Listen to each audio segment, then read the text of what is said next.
तो भारत के पास एक बड़ा मौका है इतिहास में अपना नाम दर्ज कराने का। चांद के साउथ पोल पर लैंड करने वाला पहला देश बन सकता है भारत। मैं इसलिए कह रहा हूं क्योंकि आपने कल खबर सुनी होगी कि रशिया का जो लूना 25 है ये क्रैश कर गया है, मिशन फेल हो गया है। थोड़ा सा बैकग्राउंड में आपको बताता हूं। आपको याद होगा पिछले महीने चंद्रयान 3 को लॉन्च किया गया था और ये चंद्रयान 3 लैंड करने वाला है 23 अगस्त को। ये शाम को होगा। मैं आपको इसको लेकर भी बताऊंगा इसरो का क्या बड़ा अपडेट आया है इसमें, हम वीडियो के एंड में जानेंगे। लेकिन क्या हुआ कि अचानक से खबर आती है रशिया की तरफ से कि वो भी यहां पर एक मिशन लॉन्च कर रहा है और वो भी साउथ पोल पर। भारत सोच रहा था कि हम पहले लैंड करेंगे, पहला देश बनेगा साउथ पोल पर जाने वाला, लेकिन अचानक से रशिया की तरफ से भी खबर आ गई और रशिया का जो लूना 25 है ये लैंड होने वाला था आज ही, मतलब कि 21 अगस्त को लैंड होने वाला था। तो ऐसा लग रहा था कि रशिया तो आसानी से कर लेगा, क्योंकि अगर आप देखोगे पहले के इतिहास में जब यूएसएसआर हुआ करता था तो कई सारे उसने सक्सेसफुल मिशन किए हैं। लेकिन ये जो अनसक्सेसफुल हुआ है, देखिए भारत कभी ऐसा नहीं चाहता किसी भी देश के खिलाफ, मतलब कि स्पेशली रशिया तो हमारा एक काफी अच्छा मित्र रहा है। इनफैक्ट आप देखोगे तो जब रशिया का लूना 25 लॉन्च हुआ था तो इसरो ने बधाई भी दी थी, कॉन्ग्रेचुलेट भी किया था, ऑल द बेस्ट भी कहा था। तो यहां पर अनफॉर्चुनेटली कहिए कि रशिया का ये जो क्रैश हुआ है इसकी वजह से भारत के पास एक बार फिर से मौका आ गया है।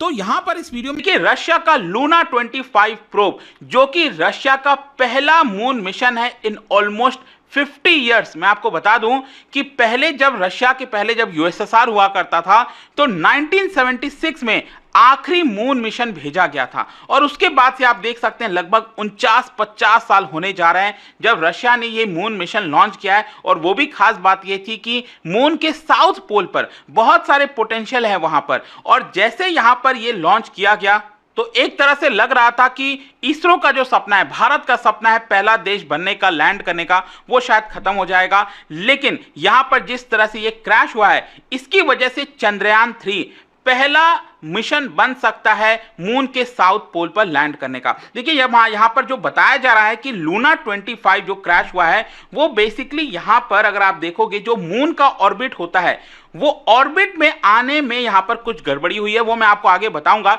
लेकिन आप साफ साफ देख सकते हो दोनों में डिफरेंस। चंद्रयान 3 जो लॉन्च हुआ था वो यहां पर अगर आप देखोगे तो उसका जो रॉकेट था वो बहुत पावरफुल नहीं था। लूना 25 ये जो लॉन्च हुआ है इसका रॉकेट काफी पावरफुल था, इसकी वजह से ये काफी आसानी तक चांद पर पहुंच गया। हमें यहां पर आप देख सकते हो कई सारे जो चीजें होती हैं उसकी मदद लेनी होती है, नेचुरल चीजें, तो इसकी वजह से आप देख पाएंगे यहां पर हमने कई सारे चक्कर लगाए पृथ्वी के, उसके बाद हमने मून पर भेजा ताकि वो गति हमें मिल सके। और फाइनली यहां पर अगर आप देखोगे तो मून पर जाकर ये आप देख सकते हैं कि डी ऑर्बिट हम हो रहे थे, डी ऑर्बिट इसको कहते हैं, अंदर आते हैं और धीरे धीरे करके ऑलमोस्ट हम काफी नजदीक पहुंच गए हैं, वो भी मैं आपको आगे बताऊंगा। सबसे पहले तो थोड़ा सा जान लेते हैं लूना 25 मिशन के बारे में। देखो लूना 25 मिशन बेसिकली 10 अगस्त को लॉन्च किया गया था और चंद्रयान 3 अगर आप देखोगे तो ये 14 जुलाई को लॉन्च किया गया था। इसका लिफ्ट ऑफ मास आप देख सकते हो। मिशन लाइफ अगर आप देखोगे तो जो लूना 25 है ये लगभग 1 साल का था और जो चंद्रयान 3 जो हमने लॉन्च किया है जो अभी चल रहा है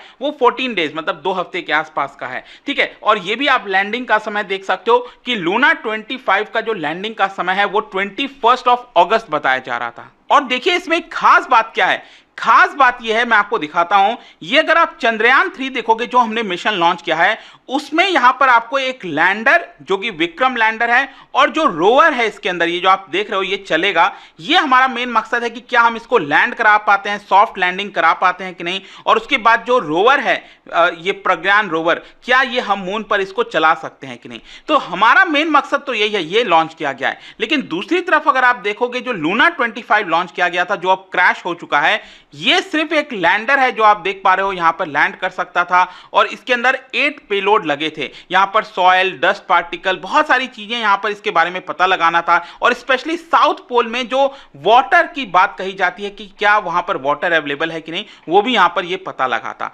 खैर क्वेश्चन ये है कि रशिया ने इस क्रैश को लेकर क्या कहा है। देखो रशिया ने अभी के लिए यही कहा है कि प्रिलिमिनरी फाइंडिंग के हिसाब से यहां पर जो लूना 25 है वो क्रैश हो चुका है, इसकी वजह से हमने एक इन्वेस्टिगेशन लॉन्च किया है कि एग्जैक्ट यहां पर कारण क्या है। लेकिन ज्यादातर एक्सपर्ट्स के द्वारा और ज्यादातर चीजें जो मीडिया में चल रही हैं इस समय वो मैं आपको बता देता हूं कि क्या कारण है, रियल रीजन क्या बताया जा रहा है इसके क्रैश होने का। देखो सबसे इंपॉर्टेंट चीज है कि आज तक किसी भी क्राफ्ट ने किसी भी यहाँ पर मिशन ने साउथ पोल पर, जो जो मून का साउथ पोल है यहाँ पर, वहां पर लैंडिंग नहीं कराई है। और इसी की वजह से काफी ज्यादा क्यूरियोसिटी हो गई है कि एग्जैक्टली वहां पर है क्या।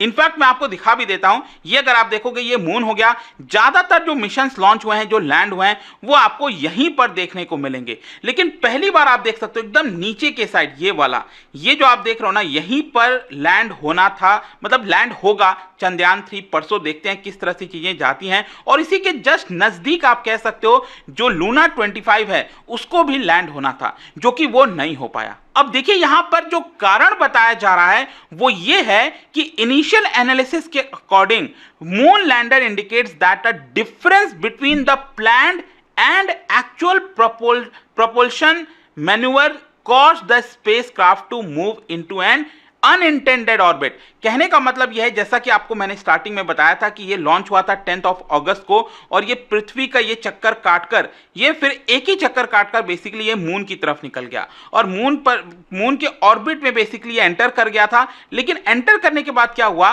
कि यहां पर क्या होता है कि जैसे कि मान लो अगर आप पृथ्वी से जब लॉन्च किया जाता है तो इसको पृथ्वी से दूर भेजने की कोशिश की जाती है, ठीक है। लेकिन हमें लैंड कहां पर कराना है? मून पर कराना है। तब जब मून के ऑर्बिट में जब ये आ जाता है तो मून के हमें नजदीक ले जाना पड़ता है। तो इसकी वजह से क्या है, जो प्रोपल्शन सिस्टम लगा हुआ है इसके अंदर, उसकी सहायता से उसको हम बेसिकली डी ऑर्बिट कहते हैं। देखो यहां पर तो हम क्या कर रहे हैं, ऑर्बिट कर रहे हैं, ठीक है, चक्कर काट रहे हैं इस तरह से। यहां पर डी ऑर्बिटिंग मतलब कर रहे हैं कि चांद के नजदीक जा रहे हैं। तो जब प्रोपल्शन सिस्टम एक्टिवेट किया गया ताकि इसको चांद के नजदीक ले जाया जा सके, उसी समय बताया जा रहा है कि यहां पर कुछ मिस कैलकुलेशन हो गया। मतलब जितना किया जाना था उतना नहीं हुआ, उससे ज्यादा या कम हो गया, जिसकी वजह से ये आपका दूसरे ऑर्बिट में आ गया। मतलब कि जो हमारा इंटेंशन था वो नहीं हो पाया, जो लूना 25 का है। और इसी की वजह से अचानक से ये फाइनली जो चांद है उसी के ऊपर जाकर ये क्रैश कर गया है। मतलब ये बात कंफर्म हो गई है यहां पर कि ये क्रैश हो चुका है। इनफैक्ट यहां पर मैं आपको कुछ और इंटरेस्टिंग चीज बताता हूं जो आपने नहीं सुना होगा।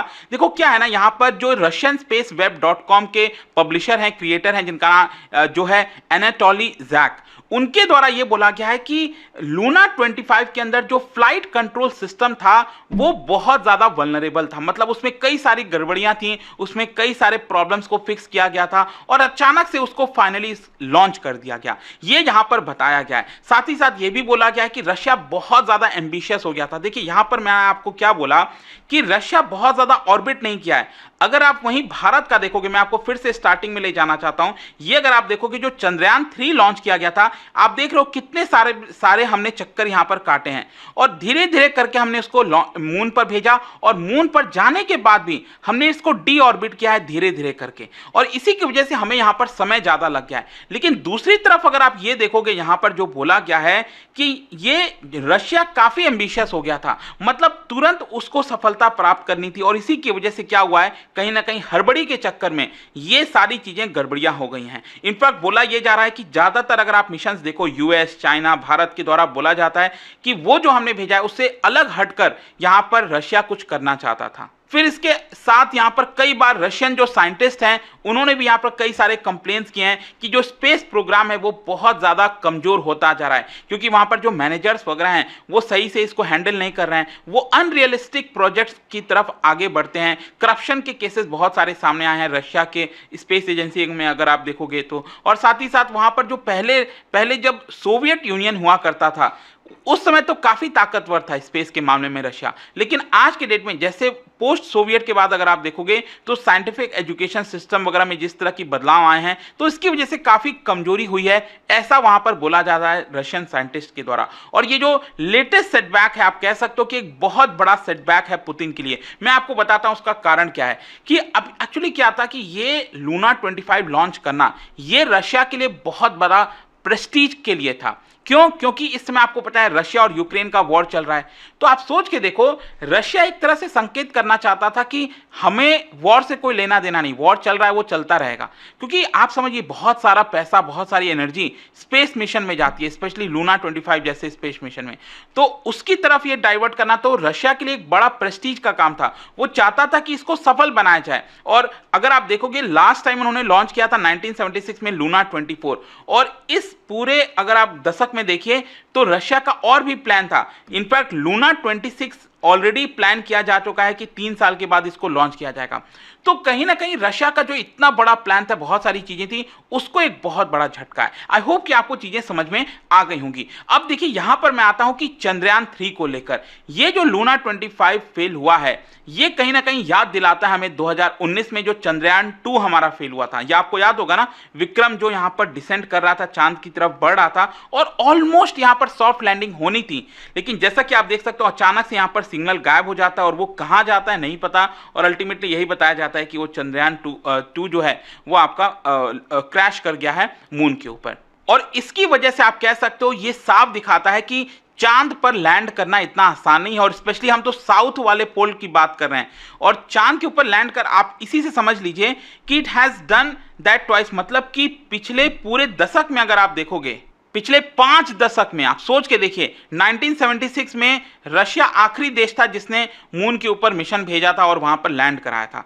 उसके बाद से आप सोच के देखिए 50 साल में सिर्फ चाइना इकलौता ऐसा देश है जो कि सक्सेसफुली ये करा चुका है, सॉफ्ट लैंडिंग मून पर कराया है। चैंगी 3 और चैंगी 4 जो मिशन लॉन्च किया गया था 2 बार कराया है उसने, और बाकी जितने भी मिशन रहे पिछले 10 साल में, चाहे भारत का हो चंद्रयान 2, इजराइल का हो, जापान का हो और अब रशिया हो गया, कोई भी इनमें से लैंड नहीं करा पाया है। और चंद्रयान 3 अगर ये करा देता है परसों, तो भारत चौथा देश बन जाएगा पूरे दुनिया के अंदर चांद पर लैंड करने वाला, और पहला देश बनेगा जो कि साउथ पोल पर लैंड करने वाला है। और इसके लिए मैं आपको यह भी बता दूं कि जो मैन्यूवर होता है यहां पर, जो हमारा विक्रम लैंडर है वो काफी नजदीक अब आ चुका है चांद के, ठीक है। तो बेसिकली क्या है, अगर आप देखोगे तो ऑर्बिट जब कर रहा होता है तो हॉरिजॉन्टल स्पीड बहुत होती है, तो यहां पर कोशिश यही था कि इसको रोककर जो हॉरिजॉन्टल स्पीड है कम किया जाए और इसको वर्टिकली लैंड कराने की कोशिश की जाए। क्योंकि आप समझिए अगर ये पूरा आपका ऑर्बिट में है इस समय तो बहुत तेज स्पीड होगी, और अगर इसी हॉरिजॉन्टली अगर इसको लैंड कराएंगे तो क्रैश होने के चांसेस ज़्यादा होते हैं। तो इसको एकदम स्टॉप करना पड़ता है और स्टॉप करके इसको वर्टिकली यहाँ पर लैंड कराना होता है, यही कोशिश है और ये सबसे बड़ा चैलेंज है, ठीक है। और मैं आपको जो सबसे बड़ा अपडेट दे रहा था वो ये है कि एग्जैक्ट कौन से टाइम को ये लैंड होगा, मैं आपको बता दूं 23 अगस्त। एंड मेरी आप सभी से विनती है कि सभी लोग इसको जरूर देखना, बहुत ही एक्साइटिंग होता है। मुझे याद है पिछली बार चंद्रयान 2 जो है वो हमने रात को बैठकर, मतलब 2, ढाई, 3 बज गए थे उसको, मुझे याद है अभी भी, और काफी दुख हुआ था, नहीं सक्सेसफुल हो पाया था, लेकिन बड़ा ही एक्साइटमेंट वाला वो समय होता है। तो जरूर इसको देखना, ये तो शाम को ही है, तो 6:04 पर ये लैंड होगा, उसी के आसपास आप कह सकते हैं। ये इसरो की तरफ से यहाँ पर बड़ा अपडेट आया है, जो भी लास्ट चीजें करनी थी वो कर दी गई हैं इसरो की तरफ से, and let's hope for the best. और जाने से पहले एक इंटरेस्टिंग क्वेश्चन क्या बता सकते